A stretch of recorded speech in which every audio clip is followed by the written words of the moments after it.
this section we deal with systems of inequalities.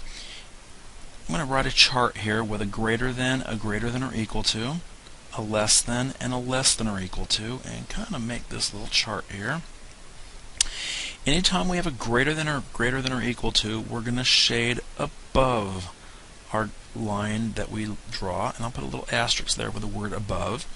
If we have a less than or equal to, we're going to shade below the line we draw. Little asterisk there with that. If the equal to is missing and it's a pure inequality, this is going to be a dotted or a dashed line. And if there's an equal to with the inequality, it will be a solid line.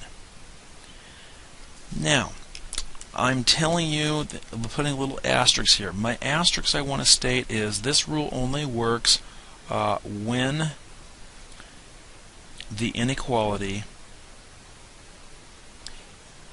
is in slope intercept form. In other words, when it has the y on the left side of the inequality. I'll show you another way to determine whether you're going to be shading above or below each line that you draw. Okay, we got a page full of graphing here, and here's our first graph.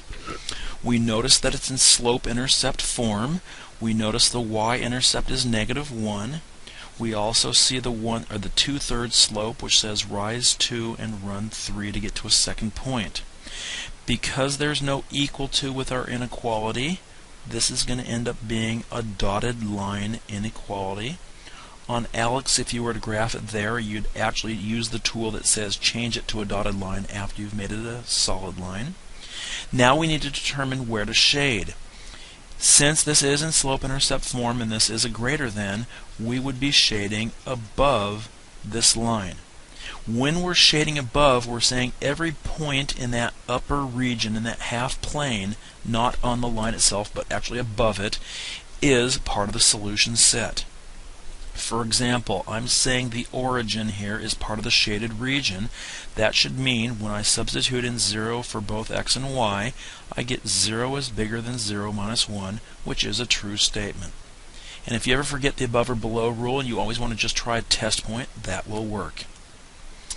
Problem number 2. We're going to graph a y-intercept of 2 because we see slope-intercept form. We see a slope of -1/3, which tells us to go down 1/3. Since there's an equal to in this equation, that tells us that this line is going to be a solid line that we're going to graph. That's actually supposed to be up a little higher there. The less than tells us we're going to be shading below. Okay, now, we never talk about left side, right side. It's always above and below for reasons you'll see when you move on to your next math class, most likely. In number 3, it's not given to us in slope-intercept form. When the equation is in standard form, I like to graph using the intercepts method. When I let x be 0, that's like covering over that 3x there, and all I have left is 5y less than 15.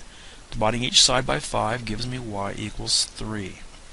Likewise, when I set y equal to 0, I'm going to have -3x less than 15. Dividing by -3 on both sides gives me x is -5. So I've got a y-intercept of 3 units above the origin, and an x-intercept of -5, 5 units to the left of the origin.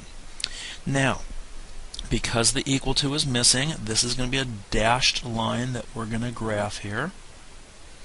And it's not in slope-intercept form, so we can't just look at this less than and say, aha, that's going to be shading below. In this case, I'm going to choose a test point, such as the origin.